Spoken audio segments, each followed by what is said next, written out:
Coba bayangkan ini, Timnas Indonesia sekarang bukan lagi tim yang isinya pemain lokal semua. Bukan lagi tim yang cuma numpang lewat di kualifikasi. Sekarang, ada yang main di Serie A Italia, ada yang main di Bundesliga Jerman, ada yang main di Liga 1 Prancis, bahkan di liga-liga top Eropa lain. Tapi, hasil akhirnya, Indonesia gagal lolos ke Piala Dunia 2026. Dan di saat luka itu belum sembuh, datang satu sosok baru. Pelatih baru, nama besar, dan mulut yang tajam. Namanya John Herdman. Satu kalimat darinya langsung bikin sepak bola Indonesia panas. Dengan komposisi pemain seperti ini, kok bisa tidak lolos Piala Dunia? Ini bukan soal kualitas pemain, ini soal taktik dari pelatih bapuk. Dan menurut saya, itu miskin taktik. Satu kalimat, satu ledakan. Tonton hingga selesai.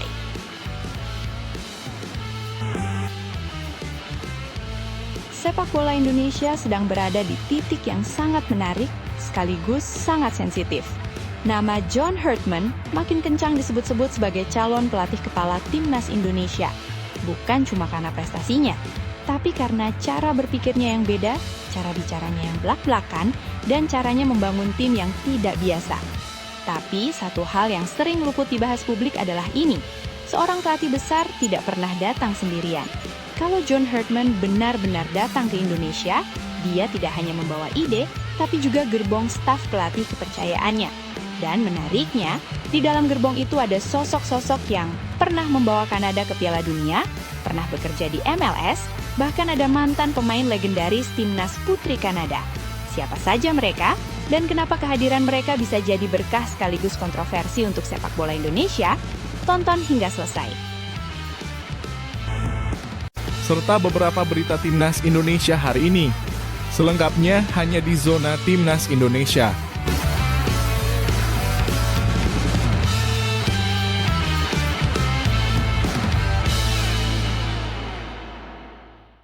Sebelumnya, jangan lupa subscribe channel ini supaya tidak ketinggalan berita Timnas Indonesia. Coba bayangkan ini, Timnas Indonesia sekarang bukan lagi tim yang isinya pemain lokal semua. Bukan lagi tim yang cuma numpang lewat di kualifikasi. Sekarang, ada yang main di Serie A Italia, ada yang main di Bundesliga Jerman, ada yang main di Liga 1 Prancis, bahkan di liga-liga top Eropa lain.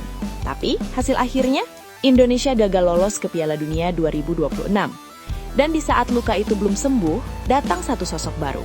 Pelatih baru, nama besar, dan mulut yang tajam. Namanya John Herdman. Satu kalimat darinya langsung bikin sepak bola Indonesia panas. Dengan komposisi pemain seperti ini, kok bisa tidak lolos Piala Dunia? Ini bukan soal kualitas pemain, ini soal taktik dari pelatih bapuk. Dan menurut saya, itu miskin taktik. Satu kalimat, satu ledakan. Tonton hingga selesai. Sebelum kita bahas Herdman, kita harus mundur sedikit ke belakang. Saat Patrick Kluivert ditunjuk sebagai pelatih Timnas Indonesia, ekspektasi publik langsung melonjak. Legenda Belanda, nama besar Eropa, aura sepak bola kelas dunia. Banyak yang percaya, ini langkah serius PSSI. Ini tanda Indonesia naik level. Ini waktunya bermimpi ke Piala Dunia. Tapi sepak bola tidak hidup dari nama besar saja. Di lapangan, hasil tidak selalu sejalan dengan harapan. Permainan sering naik turun, strategi dipertanyakan, dan target terbesar, Piala Dunia 2026, akhirnya gagal diraih. PSSI mengambil keputusan tegas, pemecatan. Namun cerita tidak berhenti di situ. Justru disitulah drama sebenarnya dimulai. Masuklah John Herdman. Alih-alih datang dengan kata-kata aman, Herdman justru membuka era barunya dengan kejujuran yang pedas. Tanpa menyebut nama Patrick Kluivert secara langsung, sindirannya terasa sangat jelas arahnya. Kalau kita lihat kualitas pemainnya, ini seharusnya cukup. Jadi kalau gagal, kita harus berani jujur. Masalahnya bukan pemain. Lalu dia lanjutkan dengan kalimat yang bikin banyak orang terdiam. Masalahnya ada di taktik, dan itu tidak berkembang. Bagi sebagian orang, ini keterlaluan. Bagi sebagian lain, ini justru yang selama ini ingin mereka dengar. Dan puncaknya datang saat Herdman berkata, dengan komposisi pemain seperti ini, kalau saya pegang tim dari awal, saya bisa menjamin lolos ke Piala Dunia. Kalimat ini langsung memecah Indonesia. Sekarang mari kita lihat alasan kenapa komentar ini begitu meledak. Timnas Indonesia saat ini diisi pemain yang bermain di luar negeri. Miliano Jonathans di FC Utrecht, Dean James di Go Ahead Eagles, Nathan Chue Aon di Willem II, Emil Audero di Serie A Italia, Jai Ides di Sassuolo, Kevin Dix di Bundesliga Jerman, Calvin Verdong di Ligue 1 Prancis, Martin Pas di MLS Amerika, Joey Pelupesi Lommel SK, belum lagi Marcelino Ferdinand, Ragnar Oratmangoen, Ole Romeni, dan lainnya. Di atas kertas, ini skuad paling mewah yang pernah dimiliki Indonesia. Dan inilah yang membuat publik bertanya, kalau pemainnya sudah sejauh ini, kenapa hasilnya masih segitu-segitu saja? Menurut Hartman, jawabannya satu, pendekatan. Bukan fisik, bukan mental. Tapi bagaimana semua potensi itu disusun di lapangan. Kata miskin taktik inilah yang paling menyakitkan. Karena ini bukan sekedar kritik biasa. Ini menyentuh inti profesi seorang pelatih. Banyak yang merasa, Hartman tidak menghormati pelatih sebelumnya. Terlalu arogan, terlalu menyederhanakan sepak bola Asia. Tapi ada juga yang berkata sebaliknya. Kalau bukan sekarang jujur, kapan lagi? Kalau pemain Eropa main tapi taktik lokal, ya hasilnya begitu. Inilah titik di mana publik benar-benar terbelah. Yang menarik, di tengah kegaduhan ini, PSSI memilih diam. Tidak membela, tidak menyanggah, tidak meluruskan. Dan diamnya PSSI justru membuat spekulasi makin liar. Apakah ini tanda PSSI setuju? Atau PSSI sedang menunggu pembuktian? Karena satu hal jelas, dengan pernyataan seperti ini, tekanan ke Hartman jadi berlipat ganda. Masalah terbesar dari komentar Hartman bukanlah sarkasmenya. Masalah terbesarnya adalah dia sudah terlanjur berjanji. Kalau nanti gagal, semua ucapannya akan diputar ulang. Semua sindirannya akan kembali menghantui. Tapi kalau berhasil, Jan Hartman akan dikenang sebagai pelatih yang berani bicara keras, berani pasang target tinggi, dan berani bertanggung jawab. Sepak bola Indonesia sekarang berada di titik kritis. Kita punya pemain, kita punya mimpi. Sekarang kita punya pelatih yang berani bicara blak-blakan. Pertanyaannya tinggal satu, apakah Jan Hartman hanya jago bicara? Atau dia benar-benar tahu cara membawa Indonesia ke Piala Dunia? Satu hal yang pasti, mulai sekarang tidak ada lagi alasan. Berikan pendapat kalian tentang komentar dari Jan Hartman. Jangan lupa like, komen, dan subscribe.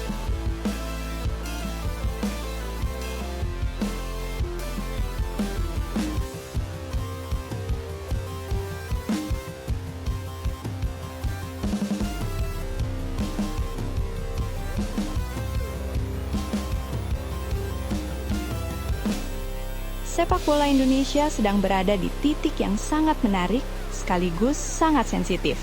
Nama John Hartman makin kencang disebut-sebut sebagai calon pelatih kepala Timnas Indonesia. Bukan cuma karena prestasinya, tapi karena cara berpikirnya yang beda, cara bicaranya yang blak-blakan, dan caranya membangun tim yang tidak biasa. Tapi satu hal yang sering luput dibahas publik adalah ini. Seorang pelatih besar tidak pernah datang sendirian. Kalau John Hartman benar-benar datang ke Indonesia, dia tidak hanya membawa ide, tapi juga gerbong staf pelatih kepercayaannya. Dan menariknya, di dalam gerbong itu ada sosok-sosok yang pernah membawa Kanada ke Piala Dunia, pernah bekerja di MLS, bahkan ada mantan pemain legendaris Timnas Putri Kanada. Siapa saja mereka, dan kenapa kehadiran mereka bisa jadi berkah sekaligus kontroversi untuk sepak bola Indonesia? Tonton hingga selesai. John Hartman dikenal bukan sebagai pelatih yang bekerja sendiri. Dia percaya satu hal penting. Tim yang kuat dibangun oleh sistem, bukan satu orang. Itulah kenapa di setiap pekerjaannya baik di Timnas Putri Kanada, Timnas Putra Kanada, hingga Toronto FC, Hartman selalu membawa orang-orang yang sudah sepaham dengannya. Namun di Indonesia, situasinya tidak sesederhana itu. PSSI menegaskan bahwa Hartman boleh membawa asisten, tapi tetap wajib melibatkan pelatih lokal. Artinya, akan ada pertemuan dua dunia, metode internasional dan realitas sepak bola Indonesia. Dan disinilah potensi gesekan itu muncul. Nama pertama yang hampir selalu ada di setiap perjalanan Hartman adalah Simon Eddy. Perannya jelas, pelatih kiper. Tapi pengaruhnya jauh lebih besar dari sekedar itu. Hartman dan Eddy pertama kali bekerja sama saat menangani Timnas Putri Kanada. Dari situ, kepercayaan tumbuh. Bukan 1 atau 2 tahun, tapi bertahan lebih dari 1 dekade. Saat Hartman dipromosikan menangani Timnas Kanada pada 2018, Eddy kembali ikut. Dan hasilnya, Kanada lolos ke Piala Dunia 2022. Yang menarik, meskipun Hartman sudah hengkang dari Toronto FC, Eddy tetap dipertahankan klub. Ini menunjukkan satu hal, Eddy bukan sekedar teman dekat, tapi figur profesional yang diakui kualitasnya. Kalau dia ikut ke Indonesia, pertanyaannya bukan layak atau tidak, melainkan siapkah Indonesia dengan standar kerja setinggi itu? Kalau Simon Eddy adalah penjaga kestabilan, maka Erik ten Lado adalah otak performa. Ten Lado mulai bekerja dengan Hartman sejak 2019. Perannya unik dan krusial. Asisten pelatih sekaligus performance lead. Artinya, dia bukan cuma mengatur latihan, tapi juga beban fisik, data performa, detail kecil yang sering tidak terlihat kamera. Ten Lado punya latar belakang kuat. Pernah bekerja di Akademi Barcelona, lisensi UEFA Pro, pendidikan olahraga yang sangat akademis. Inilah tipe pelatih yang jarang tampil di media, tapi sangat menentukan hasil di lapangan. Jika Ten Lado ikut Hartman ke Indonesia, banyak yang yakin cara latihan timnas akan berubah total. Lebih terukur, lebih disiplin, dan mungkin lebih keras. Sekarang kita masuk ke sosok yang paling menyita perhatian. Namanya Robin Gale. Dia bukan pelatih biasa. Dia adalah mantan pemain timnas putri Kanada, legenda, peraih medali emas Olimpiade 2021, dan ya, dia adalah pelatih perempuan di staf John Hartman. Perannya bukan teknis semata, fokusnya adalah mental pemain, budaya tim, identitas, dan karakter skuad.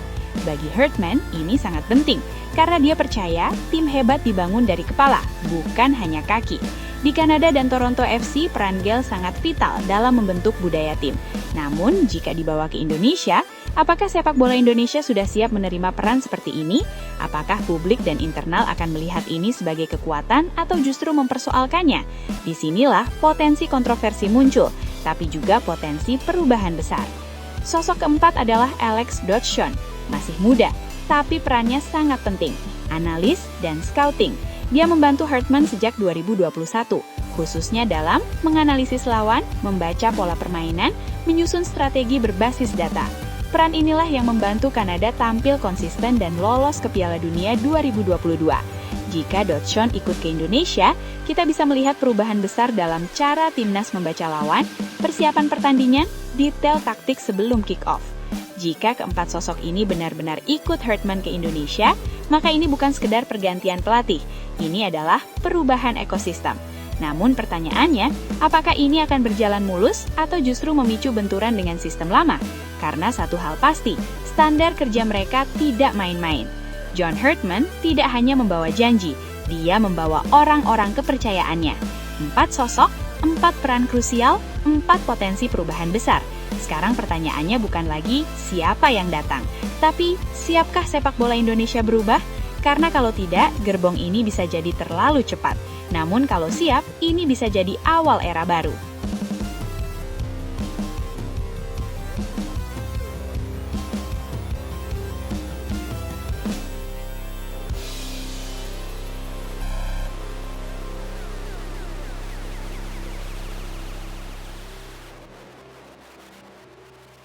Bayangkan, ini AFC yang citranya turun karena adanya kasus mafia.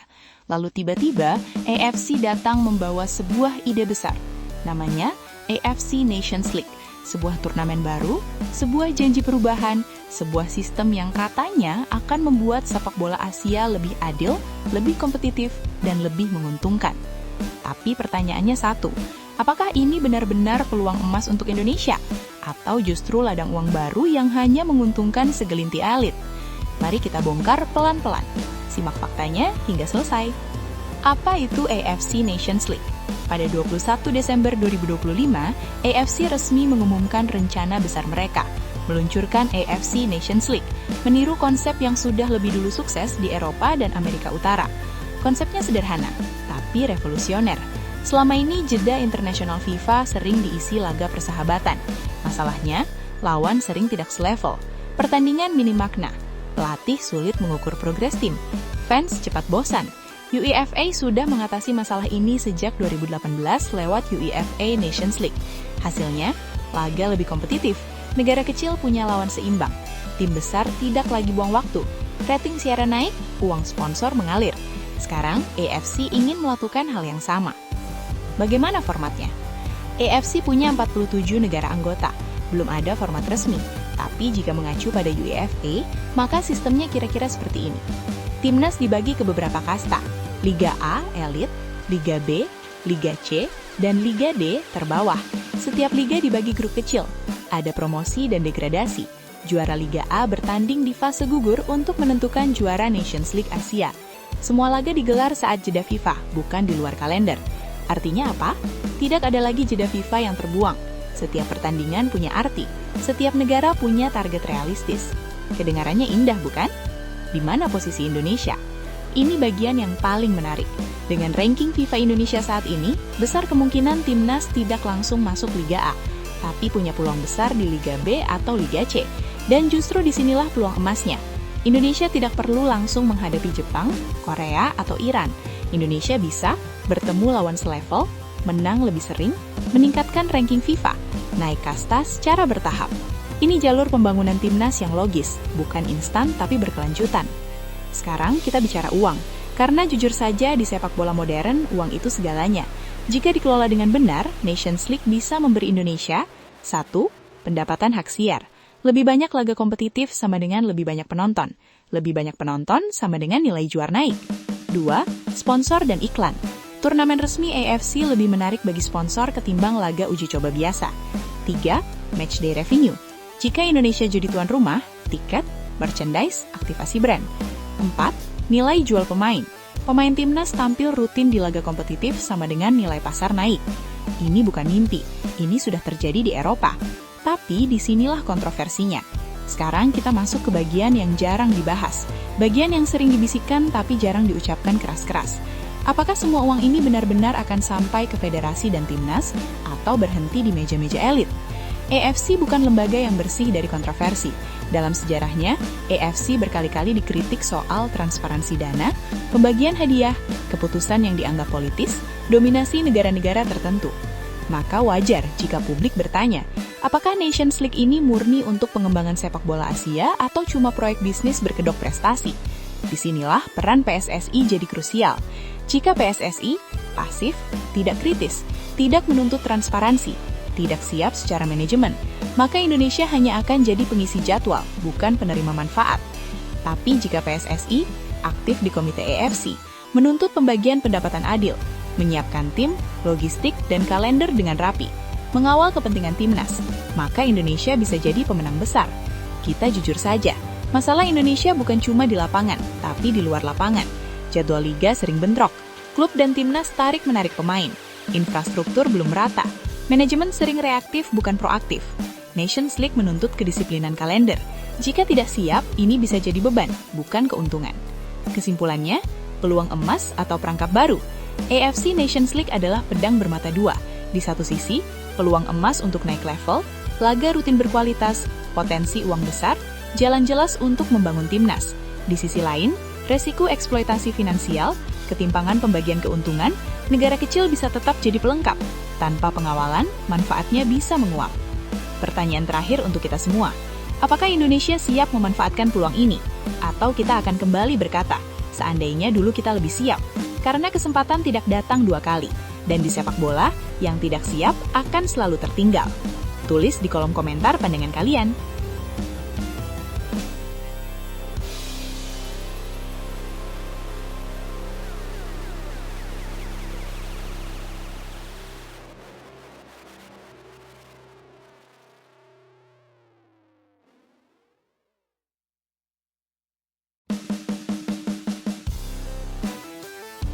Erick Thohir, Ketua Umum PSSI, mantan bos klub Eropa, Menpora, dan kini wakil Indonesia di hadapan orang nomor 1 sepak bola dunia.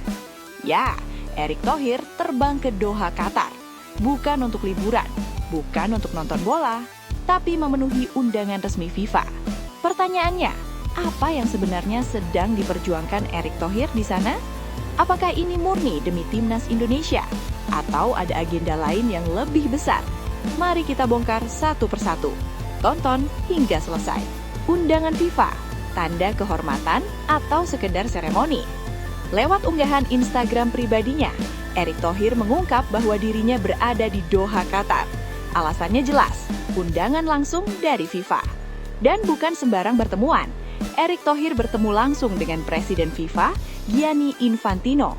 Ini penting, karena tidak semua ketua federasi di Asia bisa dengan mudah duduk satu meja dengan Presiden FIFA. Ini bukan acara umum, ini pertemuan elit. Pertanyaannya, kenapa Indonesia? Kenapa Erick Thohir? Dalam pertemuan tersebut, Erick Thohir menyampaikan terima kasih kepada Gianni Infantino.